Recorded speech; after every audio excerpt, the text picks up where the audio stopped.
Aloha! Welcome to my channel. I'm JayDreamerZ, and today's presentation is about the Walls of Eden, the Septentrio.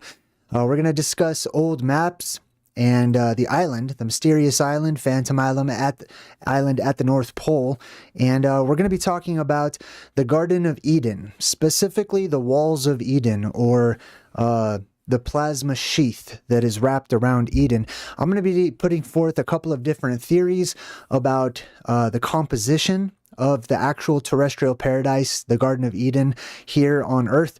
And I'm also going to be looking into and putting forth a theory about an alternate sun, a different sun, a sun that was said to have been born in a cave, or born inside of the earth and inside of the mountain, a sun that was said in ancient times to descend into the bowels of the earth, into Hades, not disappearing off on the horizon somewhere, but actually going down into the underworld. Welcome to my channel, everyone. If you're interested in these topics, the plasma apocalypse and our ancient oblivion, check out my books. Let's go ahead and run this quick commercial ad and we'll jump right into the presentation. In a time when an ancient cataclysm is about to return, one book holds the key to unlocking the biggest secret in all of history. JayDreamerZ presents Ancient Oblivion, the Plasma Apocalypse. Study it, and you'll discover the very real details behind the reoccurring event that resets civilizations and reshapes the entire world. Bridging the gap between fiction and fact, this book is a must-have for all truth seekers. Then in his second book, you'll learn about the one place of refuge from this world storm. You'll explore the ends of the earth, find the fountain of youth, and envision yourself enveloped in the vapor canopy.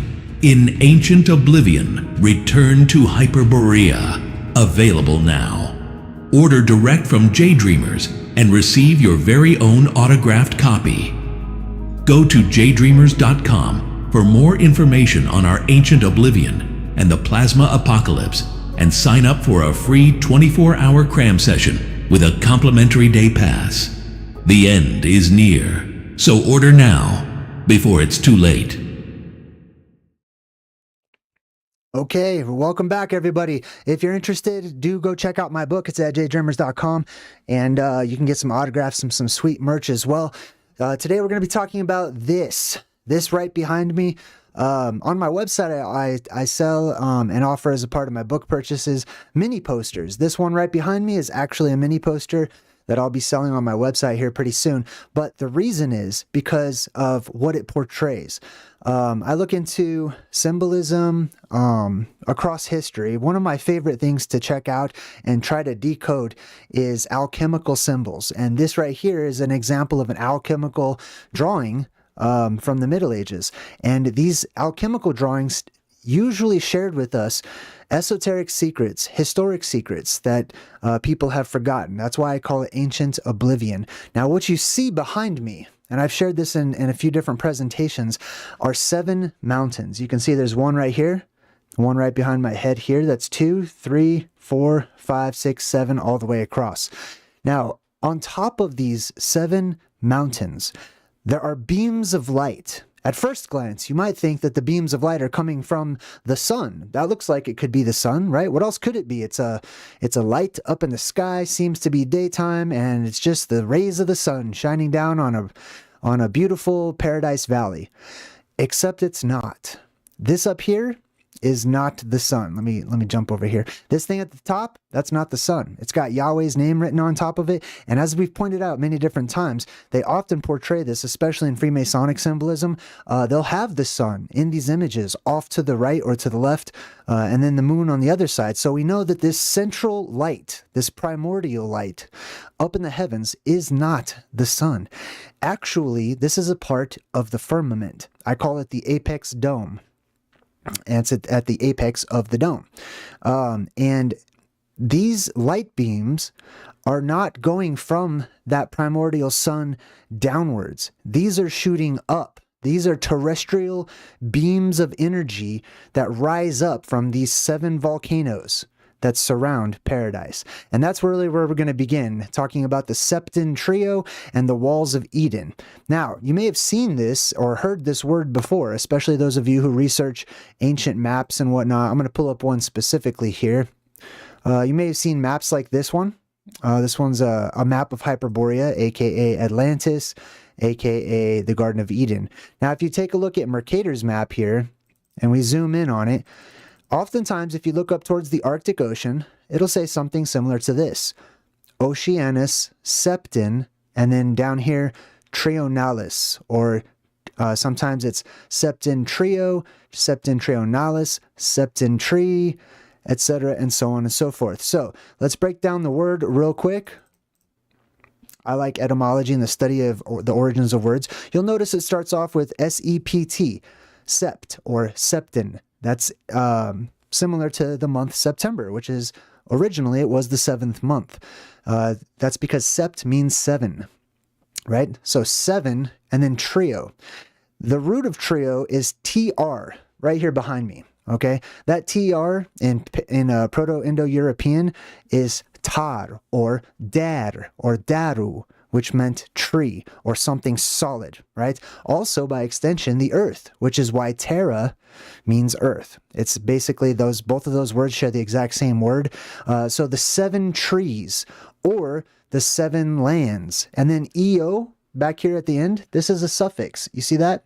That's the same thing as YA, YO, EA, and it's pronounced ya or ya or yo. Depends on your dialect and your pronunciation when you're trying to pronounce these things. But this is why so many countries end with the letters IA, because it's in honor and recognition of having been belonging to God.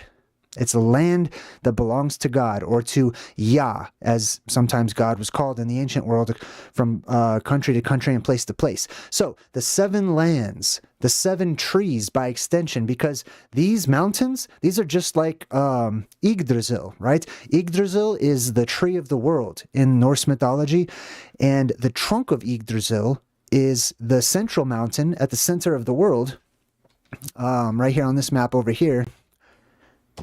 All right, let's just take this one for example. If we zoom in all the way to the middle at 90 degrees, it says right here, Rupus nigra et altissima, which means the black, high, and lofty rock. All right, and that's what we're talking about. This is the central mountain. This is one of the Septentrio. This is and you'll notice it's split right there at the top too. That's an opening that goes down into the hollow earth. Now, Septentrio. This mountain in the middle, this is the trunk of Yggdrasil. And therefore, if that's the trunk of Yggdrasil, then these over here are the trunks, these actual mountains are the trunks of the trees that they produce, which is these ionized gases that rush up out of the earth. They jet up into the sky, and right above them, right above that circular island in the middle, is the apex dome. So it looks like they're all rushing up to touch the apex dome. Oftentimes in the ancient world, when this was seen, it was described, and then people today hear the description of these tails coming off of this circular object up in the sky, and they believe it was a comet. Some people interpret it as a multi-tailed fox or other things. This is also the central pillar or the central beam of light, rose up higher than all the rest, and it was seen as being surrounded by these 9 other lights, sometimes 7, sometimes 9. They do split up in the air. And that would be the cat of 9 tails as well. But we've got the wannabe comet at the very top, which is the apex dome. It's the primordial sun. It's an altogether different light source, and it's a physical object that glows and lights up that we see every other apocalyptic cycle. So what's being portrayed to us right here is Eden. This is Hyperborea to me. This is all going to be my perspective and opinion. And as you can see over here on the left, this one's hollowed out. That's because all of these are hollow. Every one of these is what I call a plasma volcano, or a volcano that every other cycle doesn't spew forth and erupt lava, but electricity, lightning, and plasma that shoots up from inside of it. Now we're going to take a look at this, and I'm going to do some screen sharing here. And we're going to talk about all these different elements, these blue beams, the shrink ray, the Septentrio, the 7 mountains. You've seen some of the alchemical drawings. This is actually a thumbnail I did from a similar subject a while back, but this is just to give you an idea of it, okay? 7 mountains, 7 hills. Some of this might be ringing a bell to some of you. And we're going to talk about a small scale that humans have invented, just replicating nature, called a dense plasma-focused device, right? All right, so we're going to talk about some biblical passages. We're going to talk about the Septentrio, the 7 hills, 7 lampstands, 7 angels, and the 7 bowls of Revelation as well. And we're going to talk about the electromagnetic barrier, the dome, the umbrella, the force field that surrounds the Garden of Eden. And this is the reason why people don't escape from Eden or leave Eden. And this is also why they can't return and they can't go back. Well, this is one of the reasons why they can't return or go back. And this is going to reappear one day and reemerge.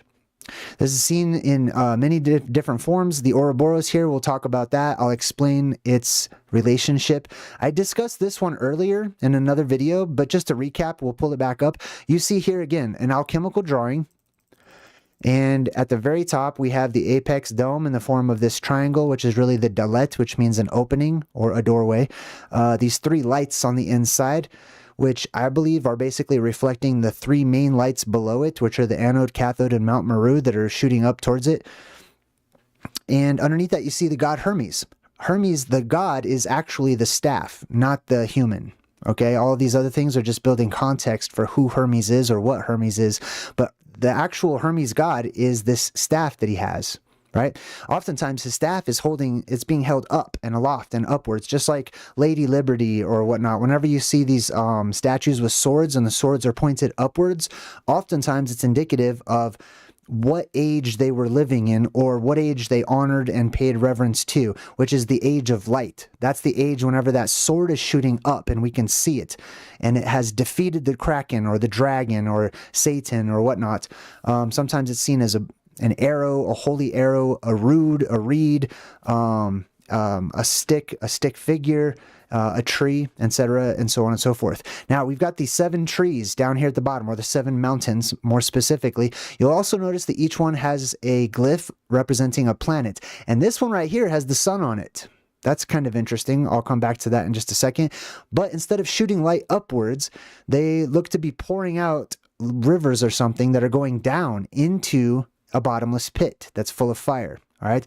That bottomless pit is Mount Meru. That bottomless pit is the opening in the center of the world. So this is appropriate. There won't be any lights shooting up. Hermes is indicating that the light is going down. It's being retracted. It's being charged. Our world that we live on, fully inside, on the surface, inside the hollow sections, all around the firmament, it's all electrical. It's all electromagnetic. It works very much like our batteries do.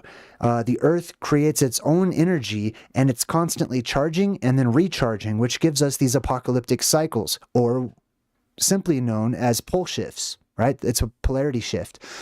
So these are just some examples I wanted to share right away. Some of these are going to make more sense as we go on. I think that was about it. I'm going to talk about these toroidal fields, plasma volcanoes, and whatnot. But next thing I'm going to do is just take these images down. One moment. Nope. There we go. Now we're going to do some screen sharing over here. Now let's talk about Eden real quick, okay? So the Garden of Eden, Adam and Eve were kicked out. After they were kicked out, there was an angel that was set in front of the path that led into Eden, and a fiery sword was placed in front of that path. And the Bible describes that fiery sword as turning every which way, guarding the path that goes into Eden, right? Well, if we suppose that Eden is the circular nation, the circular country, that's depicted on so many different maps throughout the Middle Ages, at the very least, that I call Hyperborea, then the way into it would be from all around. Naturally, you could just go anyway, but you can't because it's surrounded by high and lofty walls. So we're going to discuss those walls, how they're created, and the electromagnetic barrier on top of that. Even if someone were to traverse these walls, they would have to deal with a strong electromagnetic barrier and radiation and other elements as well. So we're going to discuss all of these aspects today. It's also related to this great comet of 1744. Remember, we covered that.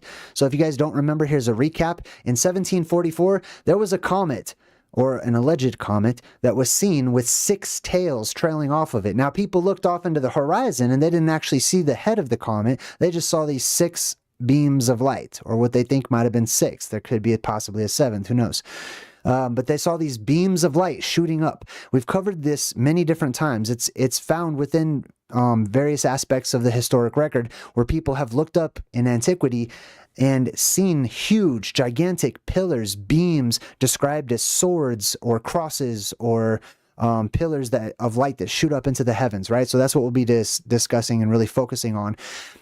Now, I did some research talking with ChatGPT, trying to get some information about some stuff and trying to really just paint a mental picture for myself, because I'm more of a visual person. I like to envision things. I like to see pictures and movies and stuff, and it makes it a little easier.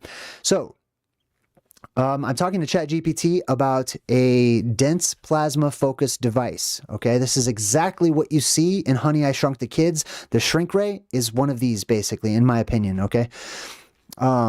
So I ask it, is the central beam, and that would refer to Mount Meru, is it anode or cathode? Okay, anode and cathode essentially equate to positive and negative on each side of a battery, which is what the North Pole acts as. It acts as the heart of the Earth and the energetic heart. It says, in a dense plasma focus device, the central beam is typically associated with the anode. All right, so the energy is rushing towards the central beam, which is as it should be. Okay. Or Mount Meru. All the energy is rushing towards Mount Meru. The anode is the central electrode where the plasma is compressed and focused. Now, don't worry if some of this goes over your head. I'm going to give lots of pictures and visuals and movies and stuff to show you what this actually looks like. The cathode is the outer electrode, and that would equate to the walls of Eden, okay, acting as the cathode. The cathode is the outer electrode, and the discharge creates a plasma sheath between the anode and the cathode. The central beam, or plasma pinch, occurs near the anode, Mount Meru, which is the plasma, where the plasma is compressed into a high density state. So I ask it, well, how many cathodes are around this thing? Now, let me just take a second and show you a picture real quick so you can get an idea of what we're talking about. When we talk about a dense plasma focus device, let me show you a picture of one here. Okay, let's see, this will work right here. So this is the tip of one, okay? You can kind of see it right here. I'll make it a little smaller. So what this is these little blue things all the way around, these are the cathodes, or the negative charge. The positive charge is in the center tube. In our world, at the North Pole, replace this center tube with Mount Meru. Mount Meru being Rupus Nigra and the largest, biggest opening or entrance that goes down into the hollow earth, okay? So all the energy is going to come up out of that. It's called the zephyr, or the west wind, a wind that comes from the west, which is the underworld, and rises up towards the east. That's also going to be important when we talk about this primordial sun, all right? So all you have to do is envision that the rim of Eden is the outer wall of Eden, represented by this negative charge over here. What happens is that when the energy is released through this device on a small scale, that energy rises up and it creates an umbrella. Okay, I want to say a dome, but it's really actually it bows in on the middle, like an M, like a letter M. It bows inwards and it creates like a toroidal field, or a donut of protection around this island, okay? Not quite a dome, but pretty close to an energetic dome, or an energetic barrier. All right, let's get back to ChatGPT now that you have a visual.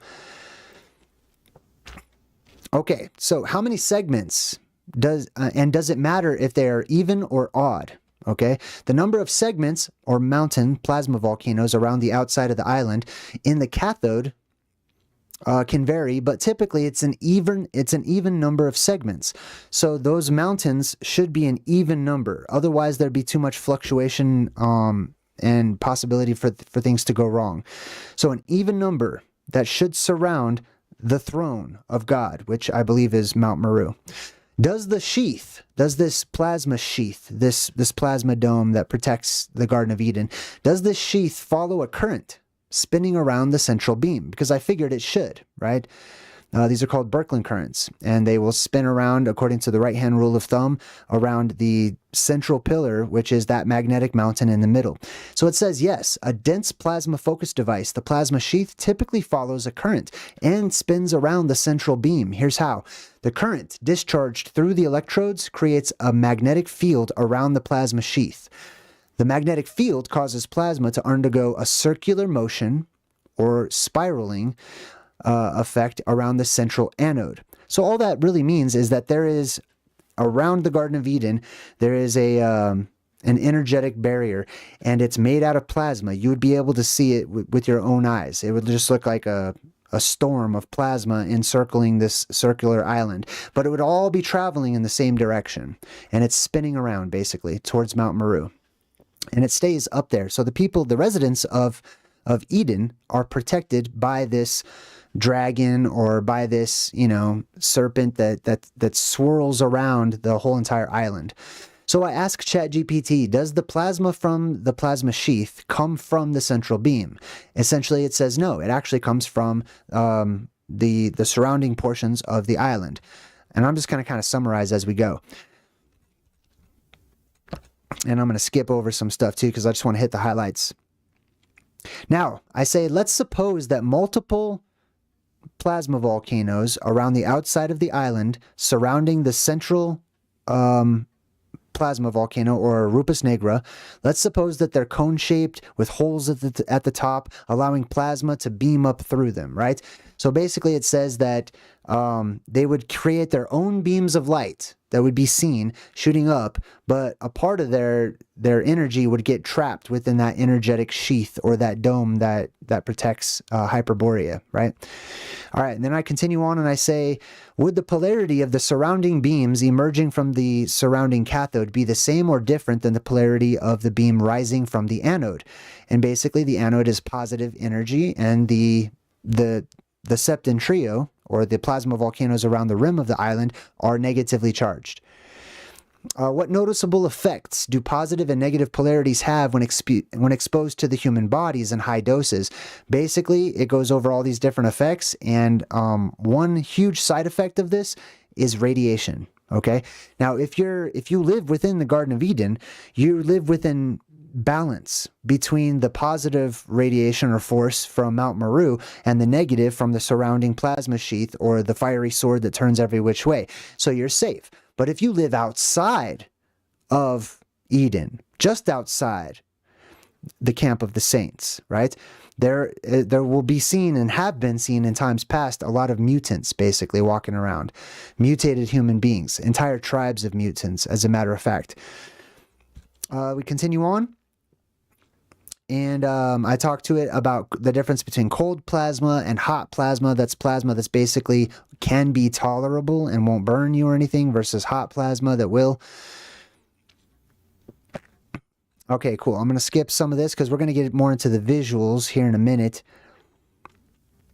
All right, yeah, I think I'm just gonna come back to all that, because I don't like looking at all this words on the screen. I think that's boring. Now, here's a visual, okay, of a dense plasma focus device. Okay, so like I said, all these copper nodes all the way around, right, or electrodes all the way around.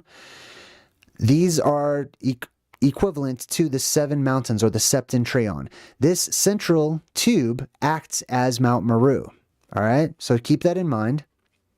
And I'm gonna show you here in a minute what it looks like. Now they've turned it sideways, so this would be Eden right here next to me, okay? And this would be the umbrella that protects Eden. right? It would go in on all sides and it would basically be like a tire or a wheel or a donut all the way around that central island. This gold part right here is hollow. This would be Mount Meru. And this energy goes down inside of Mount Meru where something miraculous happens. Something special happens down there that creates another beam, basically. This is upside down, but this is what it would look like. I think I have this picture earlier, but if you flip this upside down, you can see what's happening. Plasma is shooting up off of those outer electrodes and it's bowing inwards. This is creating an area of protection on the inside of the island. Here's what it looks like. Somebody had drawn on it. This is the hole for the anode, or upside down. This would be, as you can see, this would be Mount Meru, basically. And then these are the plasma filaments. These are just strong filaments of plasma that cover the island. Now, this is what is created on the inside of Mount Meru. So where all of those, let's say that there's however many there are of the plasma volcanoes, they shoot up, they bow inwards towards Mount Meru as they're attracted to that positive force. And then they go down inside of it. But because they're squeezed together when they go down inside of Mount Meru, they create a toroid. A very powerful toroid. Essentially, a star is born inside of this cave, inside of Mount Meru. All right. When this happens, and I have an animation of this too, so stick around for that. When this happens, a blue beam of positive ions will shoot out of one side. This is kind of like similar how they teach about black holes and stuff. And then a negatively charged beam of electrons will shoot out of the other side. For all intents and purposes, this is up towards our sky, towards the blue side over here, or will be, and this is down towards the red side over here. Okay? All right. Now, here's another example of this plasma focus machine that they have, and it says pioneering safe, clean, and limitless energy. Why? Because this machine, or this configuration, creates fusion. Nuclear fusion, clean energy, abundant energy for all to use. We don't have access to that right now, but in the world to come, we will. And the atmosphere will be electrically amplified, and there will be no need for anyone to charge for electricity or anything because it'll be everywhere. You won't be able to get rid of electricity. There'll be so much of it flying around. Okay, cool. Now, let's see. I'm just going to skip around here a minute. I don't really want to talk about this. Oh, let me go to those animations. I'm going to show you the animations of how this actually works, okay? So give me a quick second. I'll get the animations put on screen for you. There we go. Oh, that didn't work. There we go. All right, cool. So this is an animation of one of these plasma focus devices in action, okay? And I'm going to take you step by step. Let's start at the beginning here. All right, now at the beginning, you can see the energy rises up from the Septentrio themselves. On the inside of the Earth, the energy is being released. Right now it's being charged, but one day when we go through this polarity flip, the energy will burst out from the heart of the Earth and it will send it to the surface where we are, leading us into a golden age of positively charged energy for a very long time. What happens is the plasma rises up all across that central island, all the way up to the tips of the mountain peaks. And they have their own pillars and columns that burst upwards. But underneath those pillars and columns, we have this plasma sheath, or this dome, right? It's not really a dome, okay? It looks like it from a distance, but like I said, it all meets in the middle right here, so it acts more like an actual toroid, or a donut shape, okay? So it's this donut-shaped wall of protection that is surrounding the Garden of Eden. Highly electrical and radioactive and some other things too, okay? But can also be healing, depending upon how you use it. Fire can be dangerous, but it can be very helpful and be used as a tool too, right? All right, now, whenever you see all that energy, you can see it dips down inside of that tube. That's Mount Meru. So all that energy from the energetic barrier surrounding Eden goes into the holy mountain, into that central mountain, or into Mimir's well in Norse mythology, right? All that energy goes down inside of it. When it goes down inside of it, it goes to a small focus into a point. When it gets small enough, it starts to kink up just like this and spin around super fast. When it does that, it turns into a plasmoid, which is basically ball lightning. But this is going to be ball lightning on a magnificent, gigantic awe-inspiring and otherworldly scale, right? When it does this and it turns into this toroidal field, it will shoot out energy from both sides, positive in one direction, which is going to be up for us, and then negative, which is going to shoot back down into the earth. So for all intents and purposes, the good God energy, or the millennial kingdom of Christ, will begin when that blue beam shoots up out of that central plasma volcano and fills our world with energy. And there'll be other smaller beams, filling the rest of the world too, right?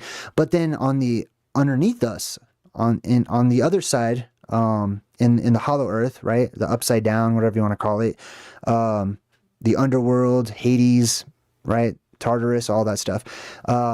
They have that red beam that shoots the other way, or it might not be red, but it's negatively charged energy that shoots down into their world, and they go through their season of Satan, or really bad times, which we're now in, actually. So that's us right now. All right, so that's the visual for it. So just to recap real quick, all right, the energy shoots up from the earth. This is kind of at an angle right now, right? This should actually, hold on, let me flip it around just so it makes more sense. There we go. So this would be more like the Garden of Eden, okay? And then we have this huge barrier that lights up all the way around it, okay? And it protects the citizens inside, and it keeps people on the outside, which, like I said, just outside of the Garden of Eden, or the Camp of the Saints, is the place where there's the sorcerers and the mongrels and the dog people and mutants and all kinds of stuff like that, right? All right, cool. I think I'm gonna take this one off of the screen, and I'm going to switch back over here. All right, cool. Let me skip around just to see if there's anything else I wanted to share as far as that goes. I do. Okay, so here's a visual. I made this visual in this sort of Photoshop that I use. Now, we're going to take this as an example. I'm going to give you the visual of how this works.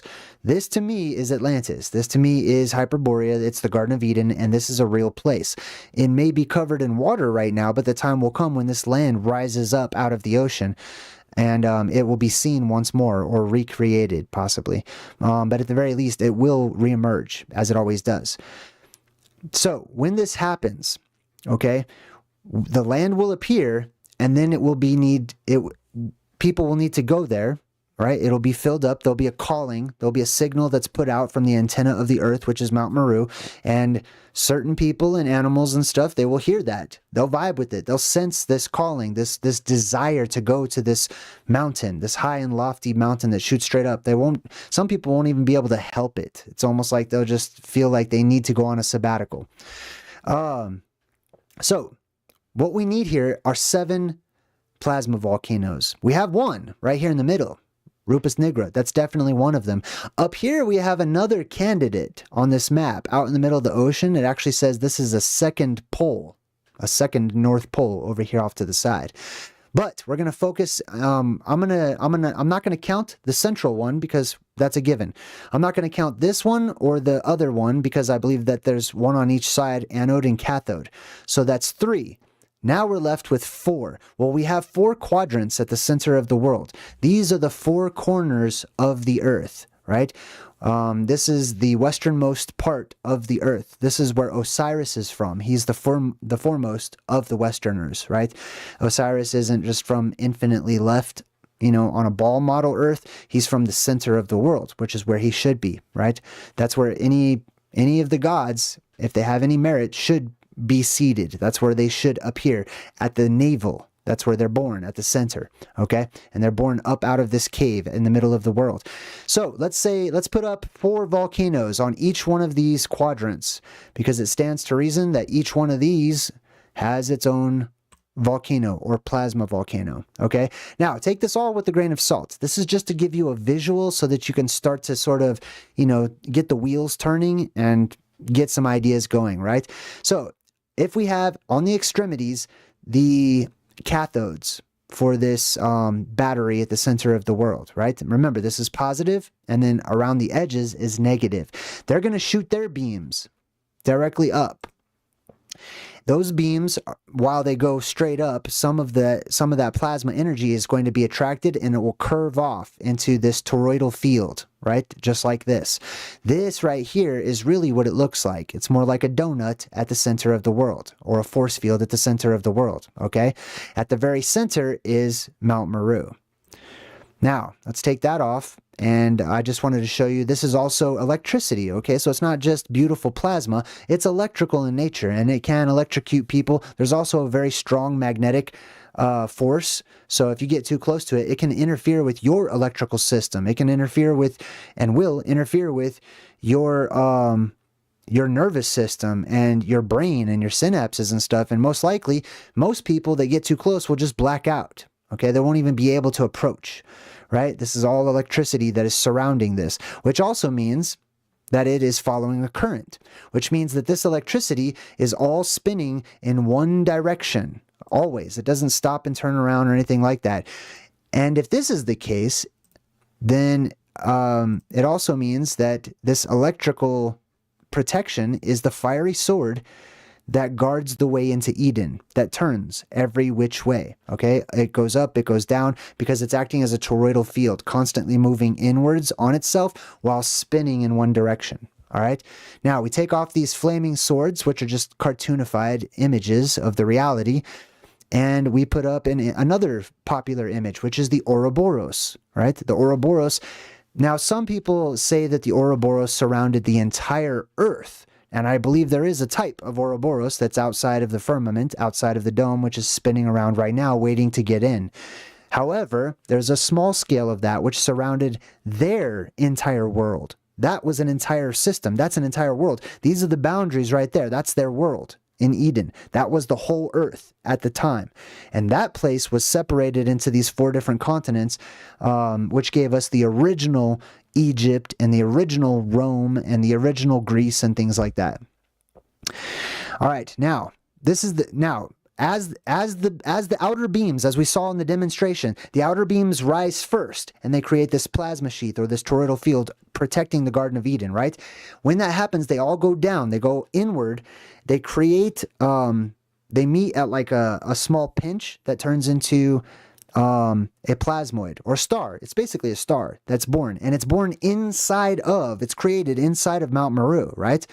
So on the inside of Mount Meru, this little star will be born, and like you saw on the video, a beam of blue light shoots up from it, right? So let's add our beam of blue light shooting straight up. I actually like that little toroidal field. I think I'm gonna add that back on here. I like that better. All right, cool. So now we're starting to build a visual for these things too, right? Let's see what else. Did I have anything else for that? Maybe. I don't know. I might have skipped some. Oh, here we go. Now we add our anode and our cathode. Now these are in the wrong place, okay? Because it's just because of how the map is, all right?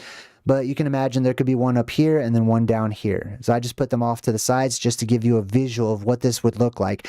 Now, we would also have some other ones that shoot up from these plasma volcanoes over here too. So you have to remember the smaller lights are going to be over here and over here. And these are the 4 pillars or the 4 columns or the 4 witnesses that are on either side of the central throne or the central plasma volcano. Let me see if I can get those up here. Yeah, there we go. So we've got we've got 1 off to the side, 2, 3, 4, 5, 6, and 7. These are the 7 trees, the 7 pillars, the 7 beams, 7 giants, 7 titans, 7 brothers, 7 sisters, and so on and so forth. Pardon me. Now, these, when they explode out of the earth, which they will, they're going to push a lot of pressure, which means a lot of wind is going to come up through these holes in the earth, and it's going to whistle on a very deep scale, because this is way bigger than your mouth, so it's not going to be so high-pitched, but you'll hear booms, huge, ongoing, loud, extremely loud sounds, boom, boom, boom, as the gases that are ionized rush and explode out of the earth. So you'll hear music, tones. In the Bible, it's described as the sound of many rushing waters, or applause, or angels crying out and, praying or whatnot, right? So you'll actually hear this. This is audible. Now, this is interesting because if we go back to that comet the six-tailed comet. Remember, there was a story where they said that they could actually hear it. Let me see if I have that right here. Yeah, it says here, people looked in the horizon, they saw these 6 pillars, and they thought it was the comet. And they said that some Chinese observations described audible sounds associated with the comet. Now, obviously, if it's a comet that's way out there in space or whatnot, you're not going to hear anything from that. But if it's inside of our enclosed system, and it's actually terrestrial beams that are shooting up into the sky, then you might hear that. That's something you could definitely hear. All right, one sec. I lost my place. Here we go. All right, so we're just getting some visuals. All right, these are the Septentrio. This is the land in the north, and this is why on ancient maps they wrote, this is the Septentrionalis, right? It sounds like a weird word, just a strange word. Now, many people will say, oh, well, it's 7 related to the Pleiades or the 7 sisters or the Big Dipper, or they try to force these 7 stars up there in the heavens to match. But in reality, it's not a match. Like, especially if you look at the Pleiades, the actual constellation, there's not 7 stars. There's more than 7 stars, okay? But they just pick out 7 of the brightest ones and they call it a day. But in reality, these are the 7 sisters of the Hesperides. The Hesperides were the isles at the far western extremes and the ends of the earth. This is the ends of the earth. The west entrance is here, okay? West is down, east was up. So there was a time when there was a sun, another sun, a different sun, right? This sun was born in a cave. This sun was born of the power of the Garden of Eden going down into that cave of life and treasures and wonders and light. Zeus's cave, etc. It's Olympus, it's Mount Meru, it's all those, famous quintessential caves, right? So this plasmoid develops inside of it. But what happens is this these ionized gases are fluctuating. So sometimes they rush out with more pressure. And when they rush out, then that plasma sheath on the outside expands. When it expands, that central part rises. So that little plasmoid in the middle, it comes up.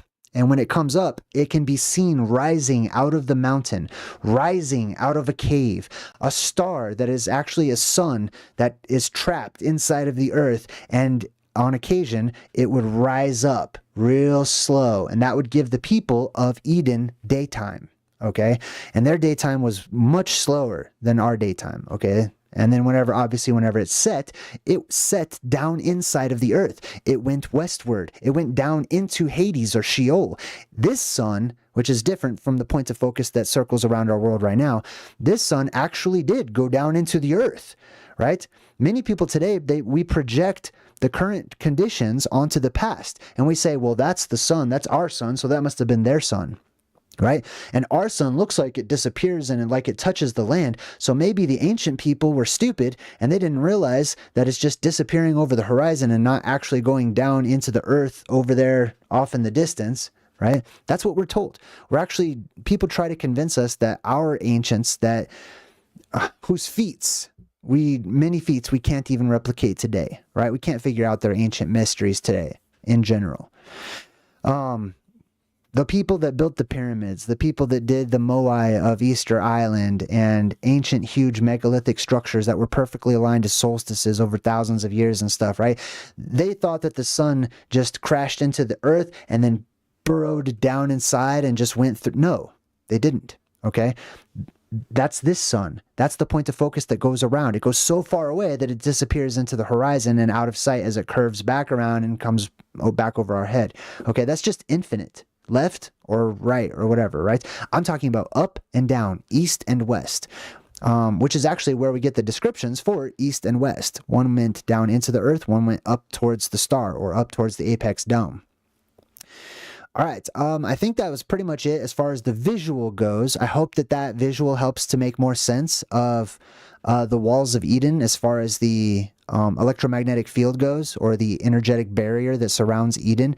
Now, the walls themselves, right? If you take all this stuff away, you can see that the walls are made out of high and lofty material. Like, this is a whole valley down here. Check this out.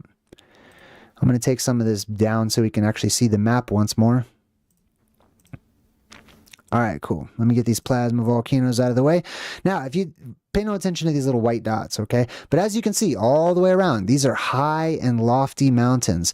These are huge walls that jet straight up, just like the Devil's Tower, okay? Imagine the Devil's Tower wrapping all the way around this central island. Now, that central island also, on top of being electrically charged, and on top of having just huge cliffs that are, near impossible to climb, on the outside of the island it's surrounded in mist. It's covered in fog because there's a huge pressure differential between the surface world and this zephyr, or the inside warm air that's being released into the Arctic. So, that alone is going to help to create just a huge constant fog that shrouds paradise, and it's difficult for people to find, just due to that. But that fog also makes real good for like moss and stuff to grow on these cliffs of insanity that surround paradise, and you don't want to go that way. You know what I mean? Like climbing up these huge cliffs of insanity covered in slippery, wet moss, forget that. That's very difficult.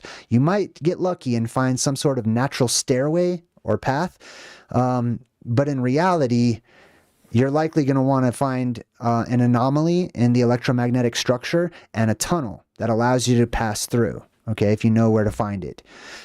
All right, sweet. Now, my notes are a little jumbled up, so you'll have to bear with me. So imagine this. Inside of Mount Meru, we've got that star, right? Above that star is the blue beam that shoots up into the heavens. That acts as Maui, right? Now, there's a story of Maui. Maui heard the prayers of the people. They heard the complaints of the people. And the god Maui, just like from Disney's Moana, if you don't know much about it, it's fine. So the god, or the demigod Maui, he hears the people complaining that daytime was passing too quickly. That's us now. That's the time we live in right now, where daytime is passing too quickly.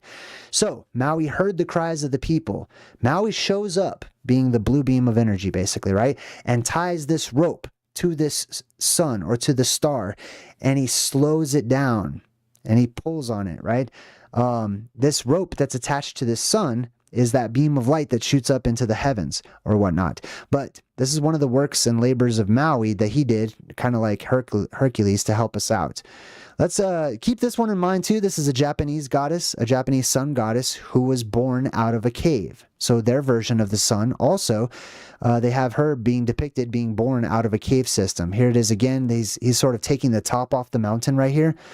This is the unfinished pyramid. When they open it up, or when it opens up, it's going to open up all by itself, which it'll just blast its own opening, right? And then this new star will rise, but it'll just go straight up into the air at the center of the world, and then it'll descend as well.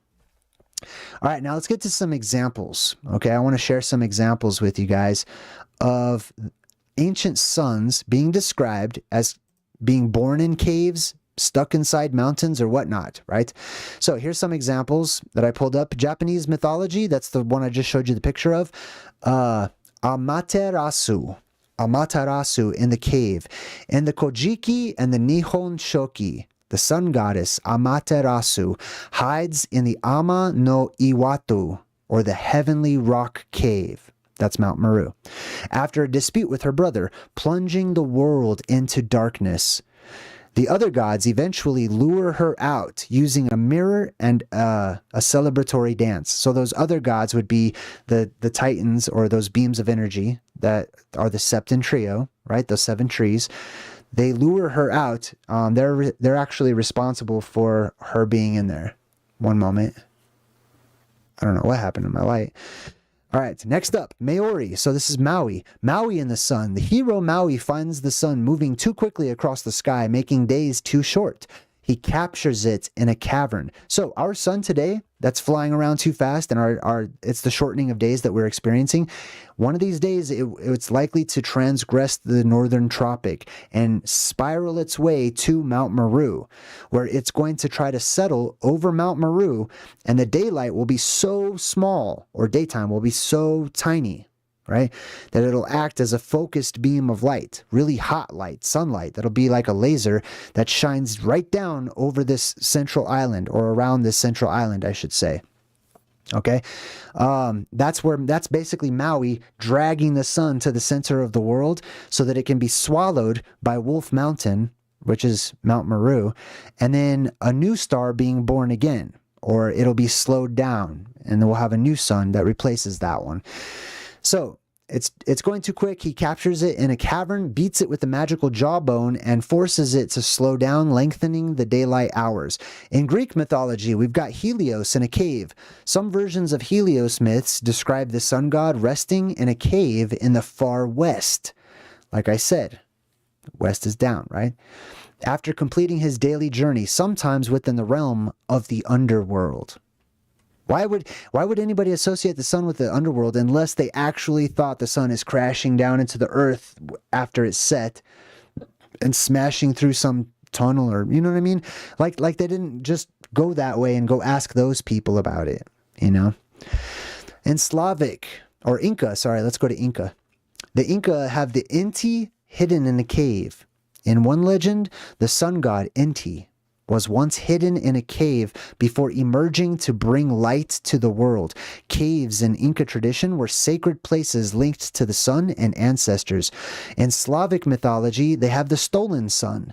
Some Slavic folktales describe the sun being stolen and hidden in a mountain or a cave by an evil force, such as a dragon or a witch, causing eternal night until a hero rescues it. And we also have Hittite mythology, the sun god in the underworld. In Hittite myths, the sun god disappears into the underworld, often depicted as a mountainous cavern, leaving the world in darkness until divine intervention restores order. Now, I also want to get back to my little drawing examples here, and I want to expound upon something. Okay, so let's see if I can find it real quick. Pardon me. All right, so we go back to our central island. We go back to and return to Hyperborea. All right, these are our plasma volcanoes. We've got our beams shooting up out of our little plasma volcanoes here. Boom, we'll put those back up. And, oh, okay, so if I were to add, I might have deleted it, but let's do it real quick. I just want to add to this real quick, actually. So I'm going to draw on top of this, and I'm just going to freestyle. Boom. Now, like I said, there's an anode and a cathode beam as well. So check this out. This is going to make sense in a minute. How do I draw on this? This works. All right, cool. So we've got an anode and a cathode beam as well. Let's just put them off to the side so you can see them easier. Let's say we got one over here that's going up, one over here that's going up, and then of course you've got Mount Meru in the middle that shoots up too, right? So if we have the anode and the cathode beam, and then we have these four right here, imagine what that would look like off to the sides, right? You'd have a central stick figure person standing straight up. This is Mount Meru shooting straight up into the sky. Meanwhile, other people would just see this sort of bent out legs. This is the bottom of the Squatterman, who's like at the top of this beam. It separates at the top. It actually splits off in the top, just like this, okay? And then at the bottom, people actually see like legs of the Squatterman. That's a terrible example. Sorry about that. But you get the picture, right?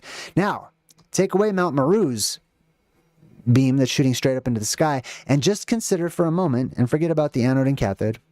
So just consider these four, okay? So these four, we've got 8 lines here total, all right? So we've got one line that's basically rushing to the center right here. We've got another line in the form of water, right? Because this paradise is sectioned off into 4, into quadrants that are split by these 4 rivers of paradise, right? So between the 4 rivers, we would have these 4 plasma volcanoes. Now, above all of this, this is what people saw reflected in the dome, because the dome is reflective whenever all these beams of light are shining up at it. It reflects our world back to us. People looked up at the apex dome and saw this image, right? They saw the 4 rivers of paradise, and then beams of light that went towards the center, or this opening in the middle, right?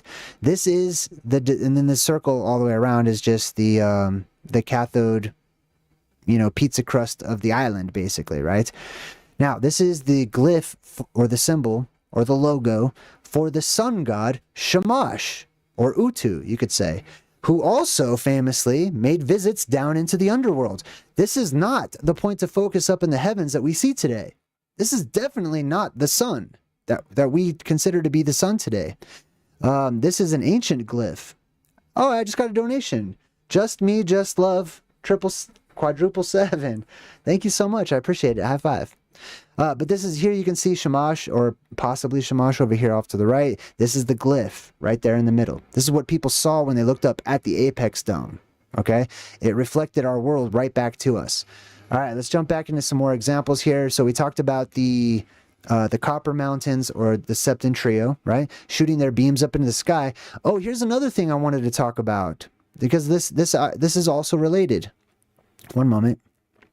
Let me get that picture thing drawn back up here. All right, so here's what I'm going to do. I'm just going to start a new picture real quick, and I want to draw something brand new for you. Just consider this, okay? All right, boom. So now, just consider, I'm not going to make a big deal about it, but say you've got your beams of plasma shooting up from the Earth. They split off at the top, like I said, okay? They make these tent pegs, or these Y shapes. So let's say you've got 7 of these Y shapes, right? Or you just go 1, 2, 3, 4, 5, 6, 7. 1, 2, 3, 4, 5, 6, and then 7, right? And then here's the beam. Now, this is a terrible drawing. It's just to give you an idea so you can envision it, okay? But you've got these beams, these sky beams that shoot up into the heavens, and then they split off at the top. Let me show you an example of what it looks like, okay? In the modern world, we see small-scale examples of this, and it looks similar to this right here, okay? You'll see sky pillars, sky beams, and whatnot, right? Especially whenever you include the vapor canopy, this is what it's going to look like. So these pillars shoot up, they branch off, and they create like the arches of the world, or the columns of the world, or the pillars of the earth, right? Now, here's what I want to show you. Well, I could use these ones, actually. Let's use these as an example. This is probably better than my drawing. Now, if people looked up towards the north and they saw this, one of the cartoonified ways that it could be perceived through their own perception filters was that some heavenly angel way up in the heavens was pouring something out upon the earth. These, I believe, are the bowls of God's wrath. So whenever each respective mountain of the Septentrio, one by one, erupts, because each one's going to fill up at different intervals, and it's going to, shoot out its plasma or whatever, and then branch off into the heavens or whatever. Each one of those is going to contribute to huge and drastic changes in our world that lead into the book of Revelation and the latter parts, the worst parts of the book of Revelation. Plagues and earthquakes, a lot of depressurization, everything follows suit from what's happening at the North Pole. Okay? All right, let me get rid of that one. All right, boom. All right, now let's see what else I wanted to share with you guys real quick here. All right, so I want to go back to my conversation with ChatGPT just for a moment, because this is very interesting. I'm probably going to post this whole thing on Twitter later and make like a Twitter post. I've been doing some little articles on Twitter, so feel free to go check those out if you'd like to. But I'm probably going to make an in-depth article about this so you guys can really take your time and read it. Okay, so let's see here. So I asked ChatGPT to consider the machine called the dense plasma focus device, right? And then I asked it to blow that up onto a large scale, a scale at the North Pole, where the machines are actually nature in various, like mountains, volcanoes, and stuff like that, right? I set it up so that ChatGPT understands what I'm trying to do. So I said, now, suppose we're living in a valley, which is paradise, which is, that center island, which exists under the plasma sheath between the anode plasma volcano, Mount Meru, and the multiple cathode volcanoes, the Septentrio. The sheath has just formed above our heads, racing towards the center anode. The sheath dips down into the central opening in this large mountain at the center of the island. Eventually, the residents here would witness that plasmoid that's created inside of the anode tube, right? The residents would witness that plasmoid, that star, rising up out of it, and later to lower back down into the same place. This gives these residents a sense of day and night. In simple terms, Explain the most likely cause for the rising and the setting of this plasmoid sun. So now here's what ChatGPT does, trying to help me to connect the dots and explaining the movements of this central sun that goes up out of the earth and comes back down inside of it. Remember, this is all just breathing too. Basically, Mother Earth is breathing. The rising and the setting of the plasmoid sun is caused by fluctuations in the electrical current flowing through the system. Number one, the current strength increases. More charge flows into the anode, or from the hollow earth, okay? Compressing the plasma inside of the tube. This creates and pushes the plasmoid upward out of the mountain, right? So as that sheath, that donut of protection around the island, as it increases and expands, then that center point is going to lift up. So that sun is going to come up out of Mount Meru, making it visible as a sunrise. Number two, peak energy. At maximum current, the plasmoid remains high above the mountain, glowing intensely. And number three, the current will weaken as the energy input decreases. The plasma pressure drops, and the plasmoid descends back down into the mountain, causing a sunset. So I say, what would likely contribute to the most? To more charge flows into the anode. And what would account for the pressure dropping? So it says increased current from the cathodes. So whenever they have more current or pressure, basically, that's whenever you would see this central sun, this primordial sun rising. External plasma flow or instabilities can affect this. The sheath compression itself can affect this as well. The pressure dropping can affect this as well. So I say, I would like you to remember this conversation. It's very important, so it saves it, all right? So that's the gist of my conversation with ChatGPT. So this is a dense plasma focus device. This is what it looks like. It shoots these strands up out of it, and they meet at the center. In between those filaments or strands of plasma, we just have like an aura, okay, or an aurora, basically, or just a plasma sheet. Not as strong as the actual filaments themselves, but it's still this sort of sheet that's blanketed and protecting that central island. So negative energy reverses and goes down inside of the earth. They get their season of Satan. We get our millennial reign or golden age, or however you'd like to see it.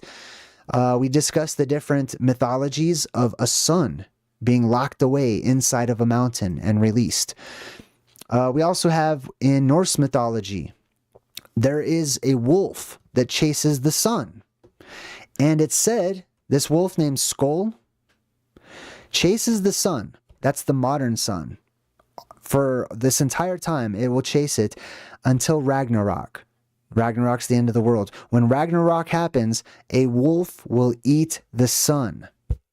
And if you remember that Mount Meru is a split mountain and a dark mountain, it can look like the silhouette of a dog or a coyote or a wolf or whatever howling straight up at the apex dome, which is the moon, which is the physical moon, okay?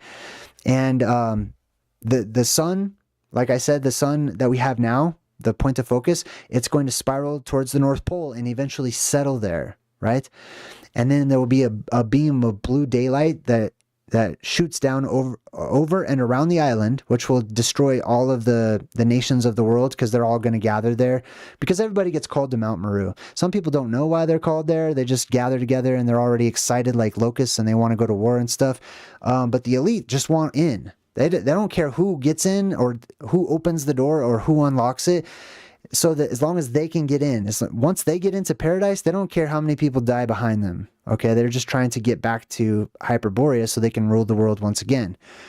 Now, there's this wolf in the Prose Edda. That's Norse mythology or Norse history.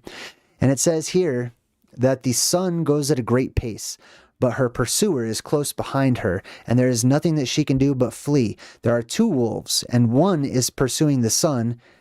That wolf's name is Skoll, and it's the one that she fears. He will catch the sun at the end of the world. Now, you could think of that like at the apocalypse, or during Ragnarok, or during an event in time, or at the actual ends of the earth, or the end of the world, the surface world as we know it before it dips down into the hollow world, right? So we've got the different symbolism of the sun being eaten by different symbolic animals like the wolf or whatnot, right? This is about Utu. This is Shamash, the sun god. I mentioned this earlier. On his way through the underworld, Utu was believed to pass through the garden of the sun god in the underworld. Why would there be a garden of the sun god in the underworld, right? Unless there's a different sun. This garden contained trees which bore precious gems as fruit. Let's see what else we got here. At night, the sun god Utu was believed to travel through the underworld as he journeyed to the east in preparation for sunrise. One Sumerian literary work refers to Utu illuminating the underworld and dispensing judgment there, and Shamash as well doing the same. Jesus is the exact same type, okay, as being the light of the world. Immediately upon him dying on the cross or at the tree or whatnot, right, the post, the stauros, where does he go? Well, the Bible says he goes straight down into the underworld, into Sheol, to shine light into the land of the dead and speak to the dead people. In Egyptian mythology, the sun god Ra traveled through the underworld each night in his solar boat or bark, the Atet. The journey was called the Amduat, which means that which is in the afterworld or the underworld, right? So even Ra himself too. I also have a note here. Helios, the sun god, would sink into the Oceanus in the west at the end of the day. So it's not like it went so far west in the world that we live in that it just sinks into the ocean or whatever, because not everybody has an ocean in the west. You know what I mean? Like when my sun goes down, it dips down into the Rockies. There's no ocean or anything right there, but there is the Arctic Ocean, which is also known as Oceanus or Oceano or different ways of pronouncing it. But that was their world encircling ocean or river god, a great river. This was like an ocean river. And this is the Arctic Ocean up there in the north, right? And that was the ocean that immediately surrounded paradise, and it had a current to it, right? And it's said to be the source of all fresh water on earth and all bitter water as well. So they all meet up there, and that's accurate according to modern academics. I think it's called the transatlantic current, right? Our ocean's current works the way it does and is beneficial to us the way that it is because it's stable in going from the Arctic all the way down throughout the rest of the world and then returning. It's a current. It's an electrical current that the waters are following. And they can because the ocean's full of electrolytes, which is the bitter waters of salt. All right, next up.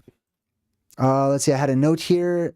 The writer Homer, he wrote that Helios the sun rises from Oceanus in the east, and at the end of the day sinks back into Oceanus in the west. So if you don't know, if you don't remember, that central island where Mount Meru is, it actually has this crystal clear lake, or this black lake. It's really dark, and it's dark because there's no impurities. It's fresh water. I mean, there's no impurities whatsoever. So any light that goes down into that lake just keeps on going. It doesn't refract off of anything. So it's like a really black lake, or it's a really crystal clear lake, right? It's Camp Crystal Lake, basically. So yeah, it comes up, the light is born out of the waters, the pure waters, the virgin waters of that central lake, right? All right, next up. Oh, this is in Islam. So Islam has a reference to this central sun as well. And it's 18.86 in the Quran, it looks like. And it says here, it's talking about somebody reaching the setting place of the sun. When the sun sets, he found it setting in a muddy spring, a blackened, muddy, and stinking spring. Okay, this is in Islam. This guy went to the place where the sun sets, and it's a black or dark spring. It's the black mountain. It's the black rock that the light shoots up out of, right?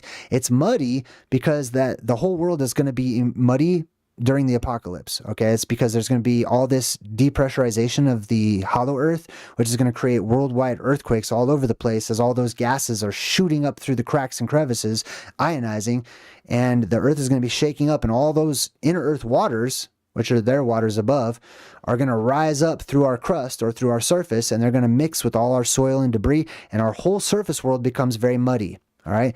The stinking part has to do with those gases as well. Okay. Because up towards the north, there's a lot of methane and other things that smell like hell, like how you would expect it to smell. It's literally the bog of eternal stench, basically, if you know what I'm talking about. Another version of it says this guy reached the place where the sun sets in Islam. And in the place where it sets, he found it setting in a muddy spring containing a black clay. And its setting is in a spring. So this is the fountain of youth, basically, from the perspective of the eye. Otherwise, it is far larger in size than this world. And he found it. And there's some disbelievers nearby. Anyways, that's just another reference to that in Islam. This is the logo we talked about. If you see this, it's the 8-pointed star too, right? So people looked up at the firmament. They saw our world reflected back to us, but not just our geography. They saw the lights. This was the time of lights. This was the age of light, right? We live in the age of dark right now, in case you haven't noticed.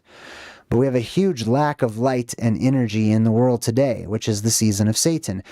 Whenever we have all these terrestrial beams of light illuminating the ceiling of our world, we can then see our world reflected back to us. You can look up and wave at yourself. You probably won't see yourself as an individual because it's so far away, but you'll be able to see huge land masses and gigantic lights that are shooting straight up, right? This light, this is the Garden of Eden. Like I said, there is a plasma volcano here and up here and down here, and these are the plasma sheaths that go over Eden and down into Mount Meru. These are the 4 rivers, right? The Euphrates, or this would probably be like Euphrates, Tigris, Pishon, and Gihon, I would suppose. I'm not sure which is which on the right or on the left there. All right, so the people saw this up in the heavens. Okay, this turned into the 8-pointed star and many other different types of symbolism. Now, here's a video still of an experiment, a plasma experiment. This right here is something that's going to shoot electricity down at this circular clay, which is what you're looking at. When it shoots the electricity down into the circular clay, I'll show you what happens real quick here. All right, so it starts to burn around a circle in the circular clay. When it's done burning, these formations occur. These formations happen, and it creates this shape right here. So in the middle, you've got this mountain, which is Mount Meru, okay? But right around Mount Meru, this guy put that there's a crater right there.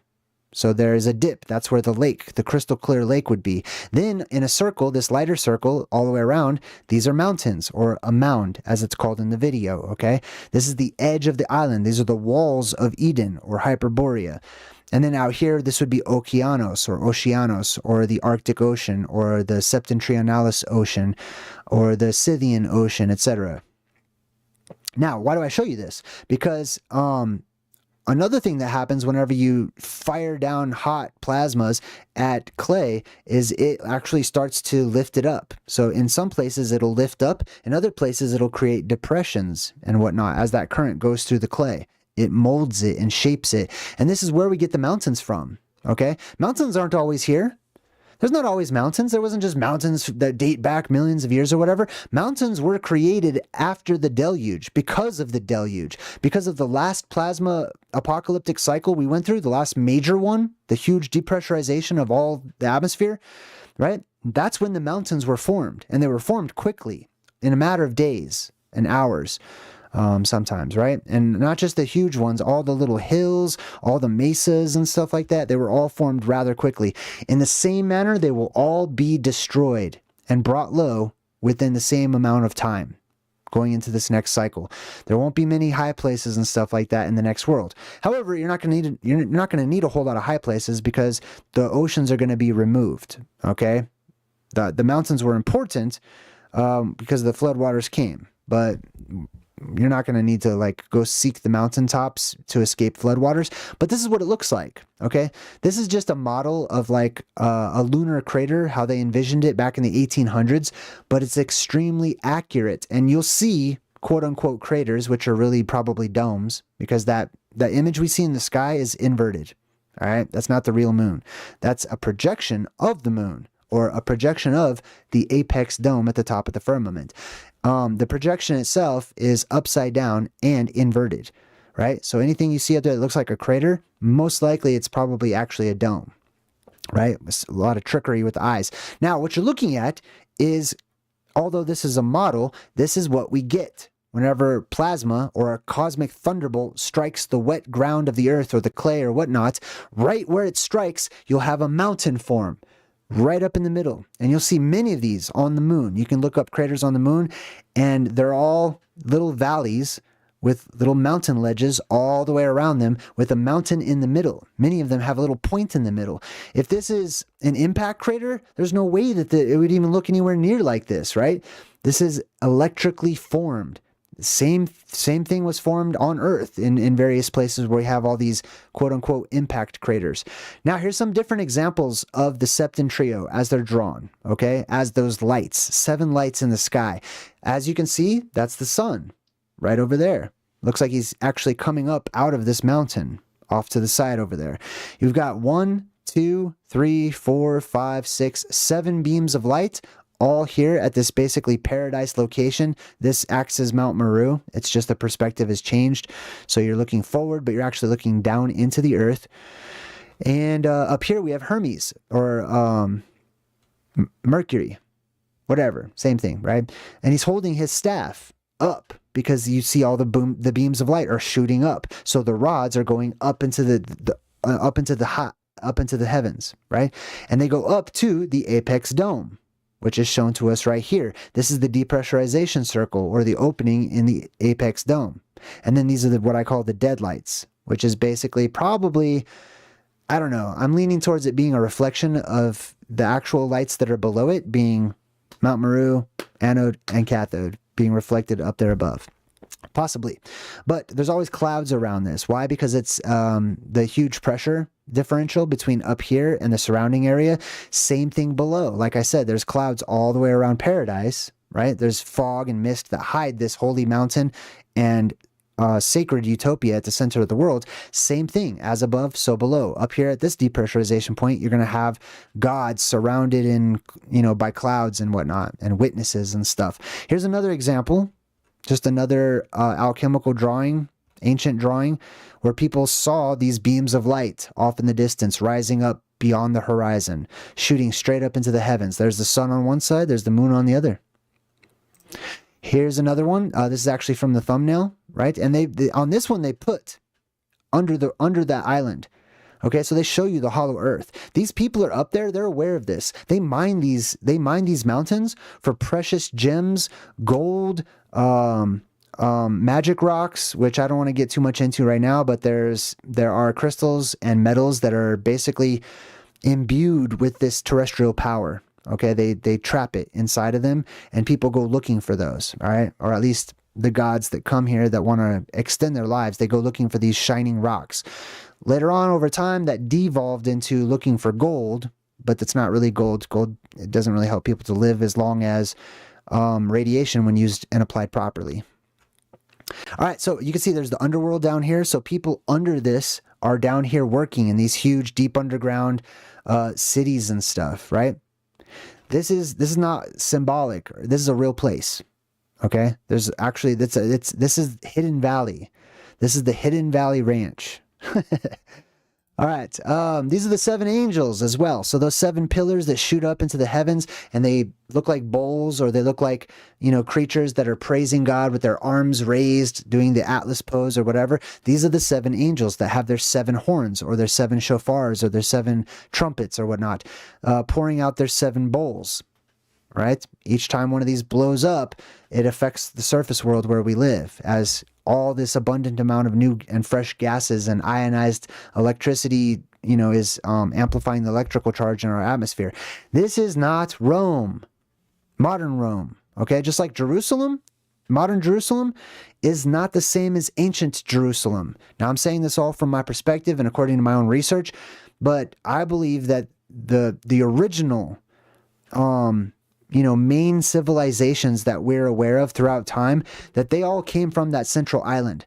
Okay, the people that started Rome and Egypt and Babylon and Mesopotamia, all this stuff, they come from that central island, okay? Because that central island was split into different provinces, usually 3 main tribes for each quadrant, giving you 12 tribes in total, right? But people will try really hard to make this fit in their local areas. Whenever those survivors of Eden were kicked out or they had to leave and flee, there was a great exodus and they left their holy city and there was the flood and everything, and they settled down in the Southlands where we are today. And they renamed local geography, whether it be mountain ranges, which, by the way, in Italy, those are barely even hills, okay? Those they try to name like the nearby 7 closest hills to the Vatican or whatever and try to say, well, this must be it. This must be the holy place. It's not. It might be a place of power where you might have a smaller beam of energy that comes up in your local area or whatever, but that area in Italy is not the seat of God. It is not Rupus Nigra. It is not the place where the most energy shoots high up into the sky or anything, okay? And they certainly don't have huge, gigantic mountains like what we would think. Same thing in Jerusalem, right? The Battle of Armageddon, that's the battle of where people meet at the mountain of Megiddo. But people have translated it loosely. Oh, it's the hill of Megiddo. So now they're just any old hill, 15 feet in elevation or whatever in Megiddo, which is renamed in Jerusalem. And people are like, oh, this must be the place. This is where everyone's going to meet up. No, it's not. It's the center of the world, at the real city of peace, where there actually is peace, right? At the middle of the world. All right. We already talked about these light pillars spreading out at the top. I'm just going over my notes here. Oh, here's some modern plasma volcanoes. Okay.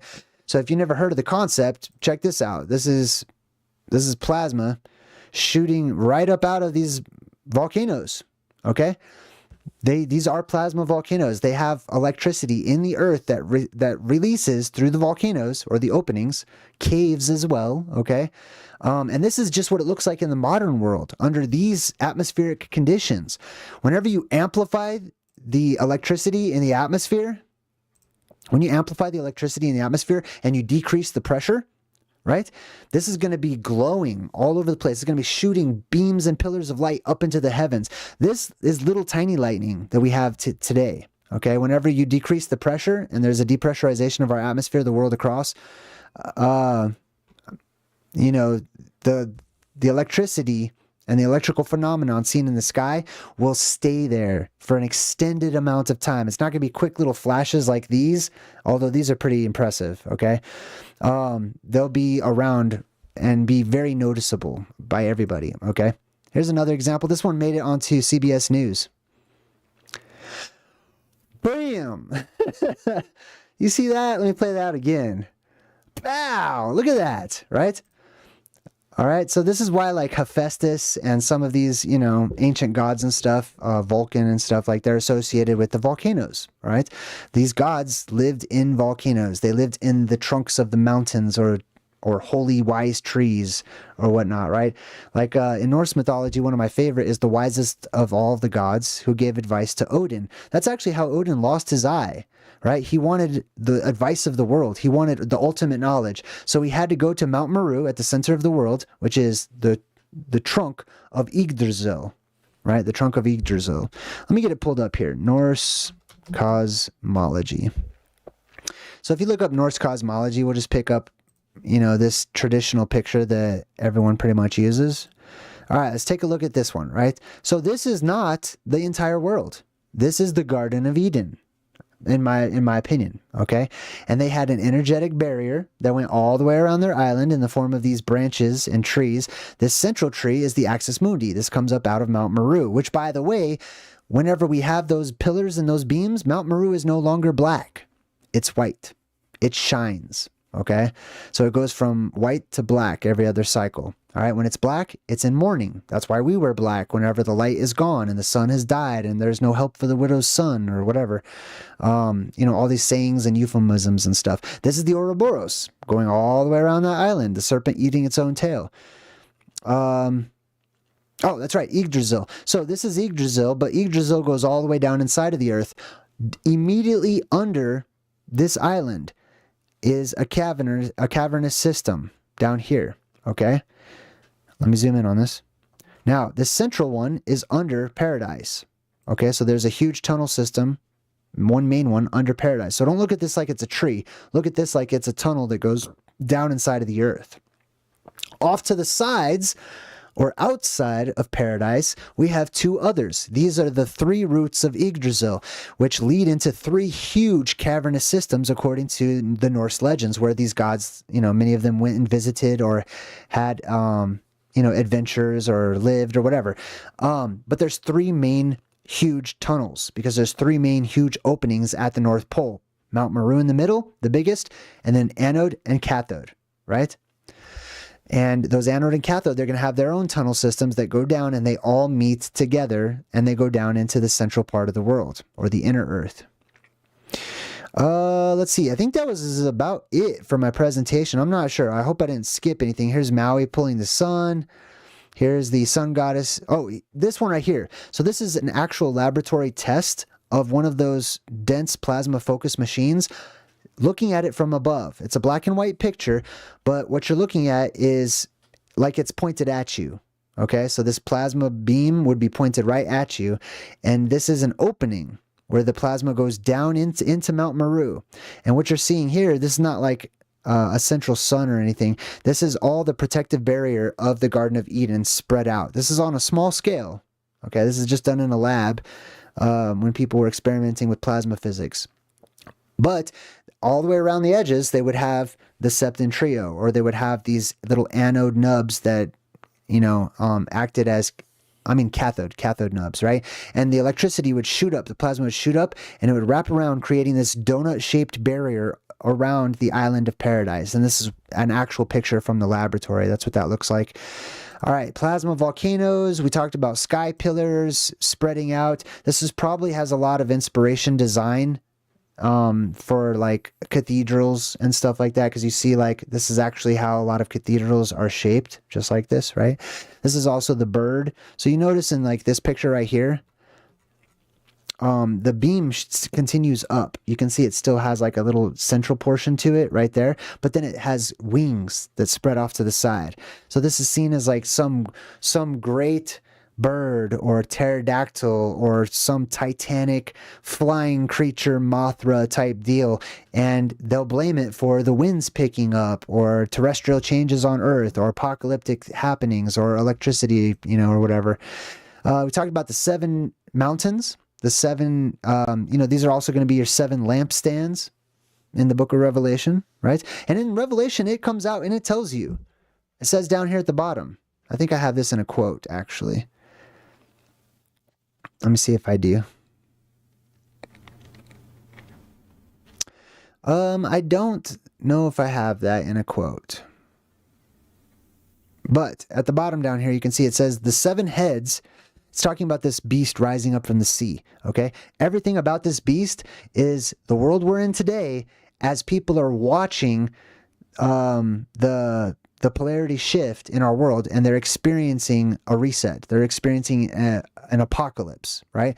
So they're watching these beams of light, or these creatures, or these entities rising up from the northern oceans, which is where this will happen. Okay, so people will look to the north, and they'll see the islands rising up out of the ocean. They'll see the beams of light shooting up out of there. They'll hear noises and voices and things of that nature too, and they'll interpret things through their own perception filters. They'll sort of cartoonify them and try to reason them out and put a story to them and stuff too. Sometimes there's also things, they refer to these, like this is why the number 7 is associated with God so often, and why we have, so much 7 symbolism in our world, and 7s are lucky and stuff as well. There's always a good and a bad side to all of this, because there's balance to everything. There's cycles that we go through on a pendulum. We swing from one side to the other. Sometimes they talk about like a 7 mountain mandate and the 7 mountains. That's because basically the Phoenicians, Tartarians, barbarians, etc., those tribes that left Paradise or Hyperborea and circled around the northern hemisphere, they were privy to some pretty wonderful knowledge, advanced learning, and they slowly, quite easily took over the world. Okay, that's my opinion on that in short. We talked about the 7 bowls being poured out, the 7 shofars or horns. Once again, this is just such an amazing picture. I have just created my own little mini poster of this, and I'll probably have it for sale on my website in about a month. Okay, I've got some other stuff too. Feel free to go check out what kinds of different merch I have available for right now. But next month I'm going to have much more. Different pictures of these beams of light shooting up into the heavens. Like I said, Mount Meru, right? Descending down into the earth. This is also the rabbit hole. This is the quintessential rabbit hole. There's some kind of alchemist over here that's working within one of these mountains. And let's see what else we got. Remember this shape, okay? Because this is created from an electrical strike, an electrical spark, okay? Electrical grounding coming down, and this is where it touches down. All right, this is Olympus right here. This right here is your type of Mount Sinai, Mount Olympus, any meeting mountain, meeting place mountain, mountain of the gods, etc., and so on and so forth. Let's see. Oh, this little alien clip. This clip right here was from Thunderbolt's project, Symbols of an Alien Sky, episode number 2, the lightning-scarred planet Mars.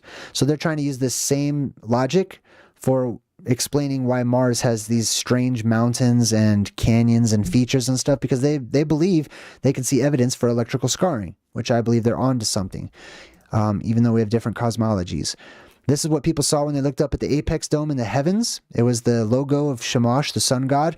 We talked about the toroidal field that goes around, creating the walls of Eden, basically, right? And keep in mind, many of these mountains, especially those that are like hexagon tiles, right? The hexagon tile ones, like that of the Devil's Tower or whatnot. My theory on that is that they're created from the sky. They're created from electrical fields that cut real low to the ground, where the ground is all muddy and full of clay and stuff like that, and real wet dirt and stuff. And that electrical energy pulls it straight up. And then once it touches, it petrifies the top. It gets rid of all the water and stuff out of there, petrifies it, solidifies it, densifies it, and then that charge goes all throughout the bottom, and it gets less dense and less dense until eventually it's just regular earth once more. But that's how many different types of mountains are created. I'm not saying that's how all mountains are created, but especially those ones that have little hexagon tiles. That hexagon shape that you see within like basalt columns and stuff, it's created through cymatics. It's matching the frequency of the energy that's flowing through it. So it used to be liquid form, and then it rose up into the sky. Because it's liquid form, it can be molded. So it molds itself into the hexagon shape or the tile, and then it freezes or it gets petrified once the electrical current runs through it, right? And you just have these basalt columns or whatever, right? All right, sweet. So we talked about the different gods that have lived inside of caves, suns that have been inside of caves or mountains, or been born in mountains or returned to mountains, suns in the primordial suns that were born in Mount Meru at the center of the world. And we have put forth a theory as to how that ancient sun could give slower days to the people within paradise, within the walls of paradise, and slower nights too. So their days and nights lasted a lot longer. And we also talked about how the walls of Eden are created, and the electromagnetic field that goes around Eden, the Ouroboros. I'll also say this, okay, just as an extra one, and there's a whole chapter about this stuff in my new book, Return to Hyperborea. I talk about my theory on the origin of mana. So hold on, let me get something not so boring put up behind here, and I'll tell you my theory on mana real quick. Oh, that's the shrink ray. Remember Honey, I Shrunk the Kids? I wanted to mention that too. That's where that whole, I decoded that whole movie. You should definitely go check it out if you're interested in this, because the whole movie's about this, all right?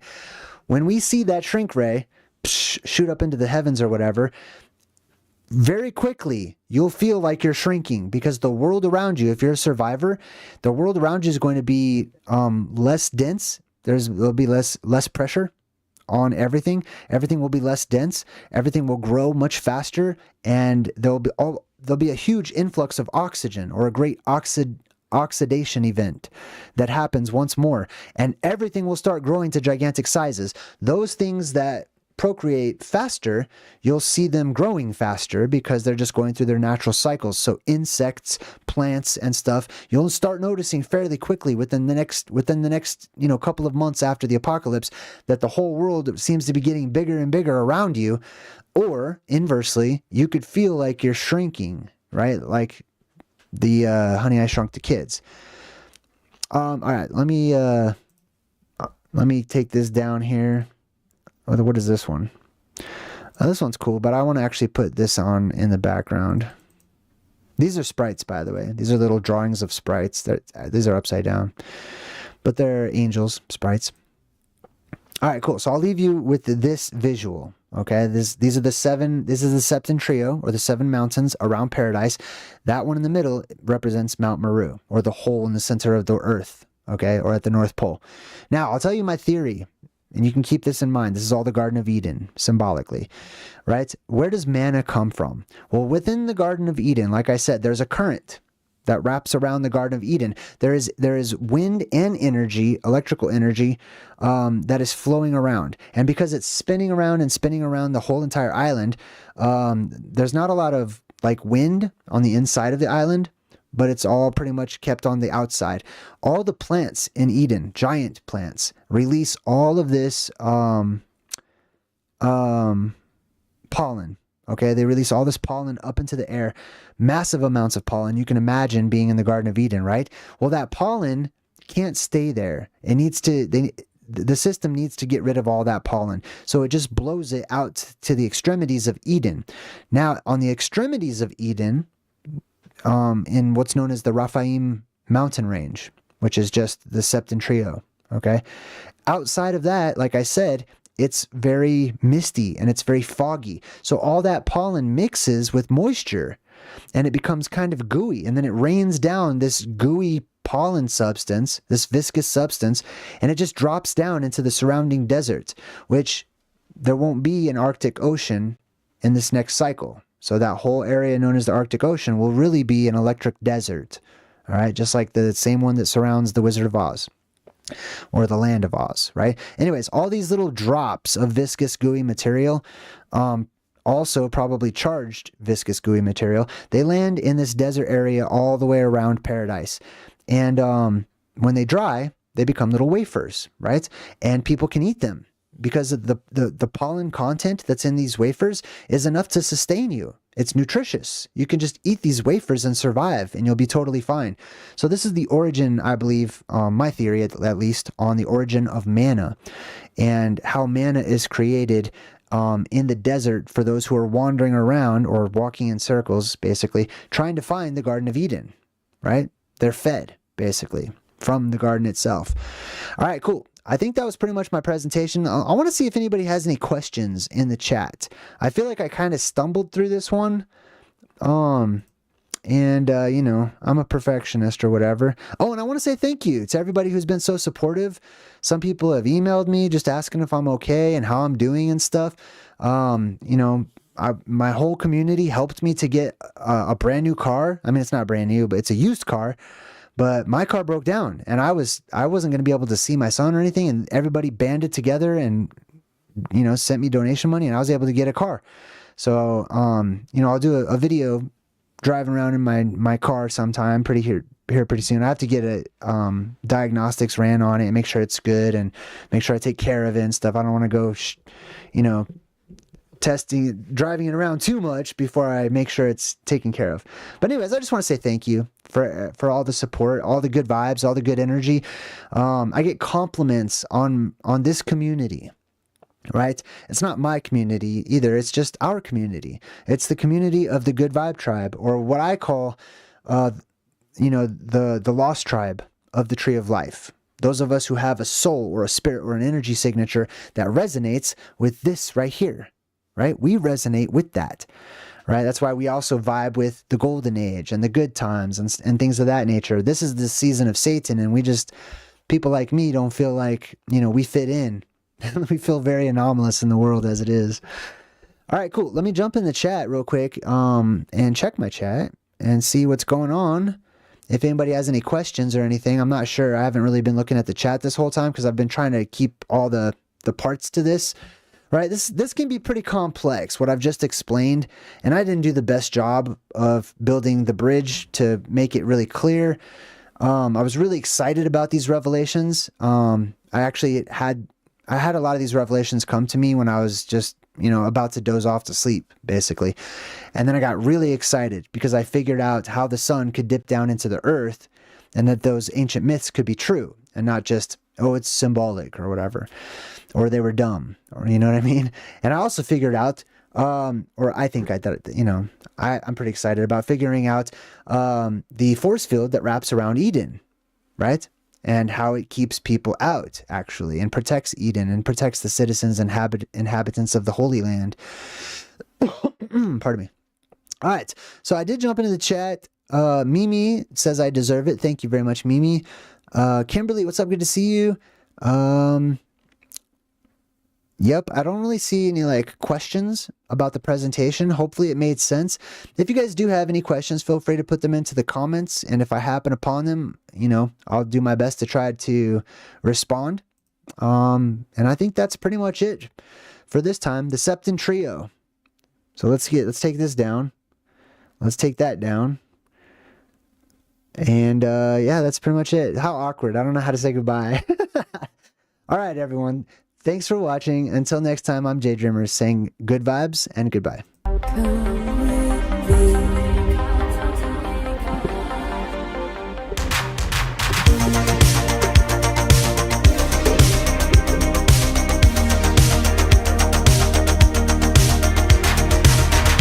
I try so hard to fade away,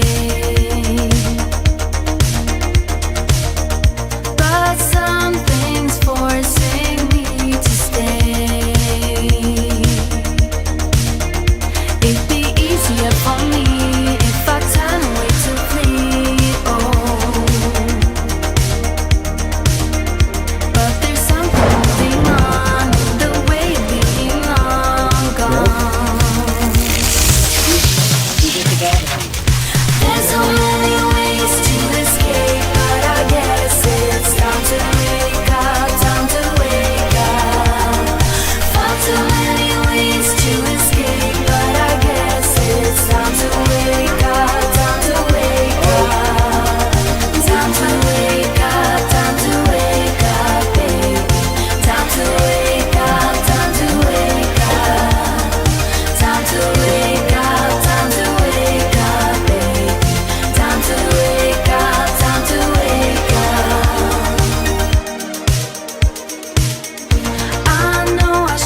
true.